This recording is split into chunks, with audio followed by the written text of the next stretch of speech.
Hello friends, कैसे हैं आप सब। I hope you all are very well. प्यारे दोस्तों, इस वीडियो में हम लोग बहुत ही इंपॉर्टेंट बात करने वाले हैं आपके पटना यूनिवर्सिटी एलएलबी। अगर आप एग्जाम क्रैक करना चाहते हो तो इन सारे पॉइंट्स को आप ध्यान में रखते हुए तैयारी करो। आपकी जो जर्नी है ये बहुत इजी हो जाएगी। देखो 3-4 दिन बचे हैं, मुझे मालूम है, सबको ये पता था कि एग्जाम का डेट जो है एटलीस्ट आपको 1 महीने का टाइम दिया जाएगा, बट वही है, एडमिनिस्ट्रेशन के सामने आप कुछ नहीं कर सकते, आपको टाइम नहीं मिला। परेशान होने की जरूरत नहीं है, मैं वो ट्रिक्स आपको बताऊंगा जो 3-4-5 दिनों में आप करके और एग्जाम क्रैक करोगे। साथ ही साथ जिन बच्चों ने हमारे पेड ग्रुप में ज्वाइन किया था उनको तो मजा ही आ गया, क्योंकि उनको जो कोर्स मैंने 600 में दिया था वो कोर्स की प्राइस हो गई है अब 4000, और वो आराम से पढ़ सकते हैं। क्योंकि इनरोल्ड है तो अगले साल 2024 के लिए भी वो तैयार रहेंगे उसी कोर्स में, उसी प्राइस में। इत्तेफाक किस्मत जो कह लो आप।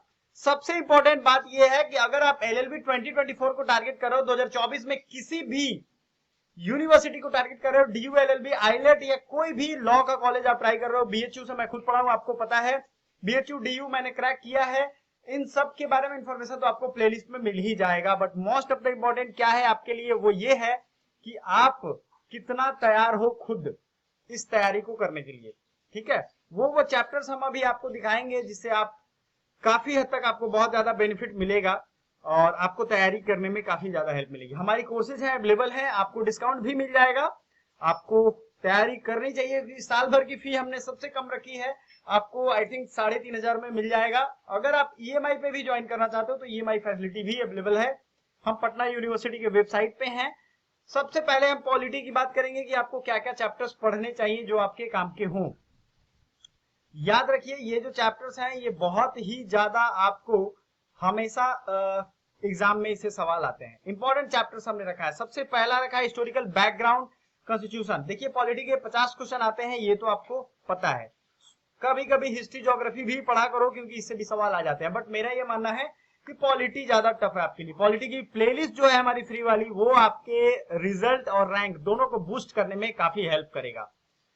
तो सबसे जरूरी बात है हिस्टोरिकल बैकग्राउंड, मतलब 1773 से लेकर के 1935 तक का अधिनियम का जो मेन पॉइंट है वो आपको याद होना चाहिए। मैंने बताया है, याद कर लेना। संविधान की basic part, schedule and articles, कौन देश से क्या लिया गया था, एकदम याद होना चाहिए मेरे प्यारे दोस्तों।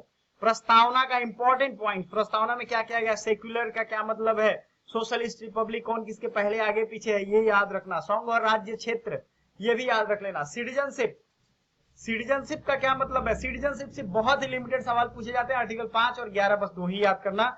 सिटीजनशिप में आपको थोड़ा सा कॉन्सेप्चुअल क्लैरिटी रखना है। यूनियन एंड टेरिटरी में आर्टिकल 2-3 में डिफरेंस जरूर याद रखना, आपके लिए इंपॉर्टेंट है। फंडामेंटल राइट्स की अगर हम बात करें तो पूरा चैप्टर अच्छे से पढ़ के जाओ, एग्जाम में अगर कम दिन है तब भी ये बहुत ही ज्यादा आपके काम आने वाले हैं। मतलब मैं बता नहीं सकता हूँ, फंडामेंटल राइट ही है। Judiciary is all about enforcing the fundamental rights towards their citizens. यही तो जुडिशियरी करता है, सभी के फंडामेंटल राइट्स का हनन नहीं होने देता है, आई थिंक। फिर जो है आपका directive principle of state policy, ये बहुत ज्यादा न्यूज में भी है अभी और आपके काम का भी है। दोनों चीजें आपको करनी है। मूल कर्तव्य, फंडामेंटल ड्यूटी, मोस्ट इंपॉर्टेंट है आपके लिए। पार्लियामेंट्री सिस्टम, इमरजेंसी प्रोविजन यानी आपातकाल, आपके लिए बहुत जरूरी है। ठीक है, इसमें 3 तरह के आपातकाल होते हैं, ये आपको ये पता होना चाहिए। बेसिकली मूल फंडामेंटल ड्यूटी या मूल कर्तव्य जो है ये आपको बहुत ही बेहतरीन तरीके से आपको याद आ जाएंगे। अमेंडमेंट, संशोधन, इंपॉर्टेंट संशोधन याद रखिएगा। 42वां, 44वां और जो जितने भी है, जैसे राइट टू एजुकेशन किसमें आया, राइट टू इन्फॉर्मेशन, ये जितने जितने अमेंडमेंट हुए हैं ना अभी तक, 10% रिजर्वेशन टू ईडब्ल्यूएस, सब कुछ आपके लिए जरूरी है।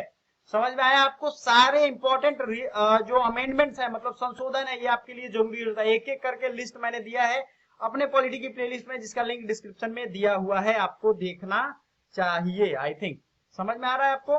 पार्लियामेंट्री सिस्टम, इमरजेंसी प्रोविजन, राष्ट्रपति, उपराष्ट्रपति, ये पढ़ लेना, आपके काम का है। अगर पढ़ लियो तो रिवीजन कर लो। उसके बाद मैं कहूंगा पीएम सीएम, कैबिनेट कमेटी, ये सब पढ़ना, क्योंकि थोड़े मोड़े आते हैं। देखो मेन जो पार्ट है वो parliament, supreme court, high court, ये सब आपको अच्छे से पढ़ के जाना है। पार्लियामेंट में क्या पूछा जाएगा, पार्लियामेंट में आपसे बजट पूछा जाएगा, बजट से रिलेटेड टर्म पूछे जाएंगे। कौन होता है फाइनेंस बिल, किसमें है, एनुअल फाइनेंशियल स्टेटमेंट या बजट किसको कहते हैं, हाई कोर्ट किसको कहते हैं।